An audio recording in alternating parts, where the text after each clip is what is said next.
મહાનગરપાલિકાના કર્મીઓએ જ મનપાને અંધારામાં રાખી મનપાના સ્ટેડિયમમાં ગેરકાયદે ક્રિકેટ રમાડતા કર્મચારીઓ મોરા ભાગલ સ્થિત ભાણકી સ્ટેડિયમમાં ક્રિકેટ રમાડવામાં આવી રહી હતી। 500 રૂપિયા વસૂલીને 4 કલાક ગ્રાઉન્ડ ભાડે અપાય છે। સ્ટેડિયમનો કેરટેકર મેદાન ભાડે આપીને પોતે ખિસ્સા ભરે છે, રૂપિયા કમાય છે। મનપામાં કોઈ પણ પ્રકારની ફી ભર્યા વગર આખો ખેલ ચાલે છે।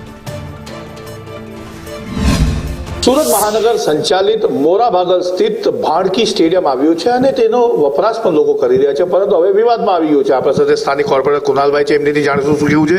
કુનાલભાઈ, ગંભીર આક્ષેપો સામે આવી રહ્યા છે કે ભાણકી સ્ટેડિયમને બારોબાર મહાનગરપાલિકાના જ કર્મચારીઓ ભાડે આપી રહ્યા છે અને પૈસા ગજવામાં નાખી રહ્યા છે।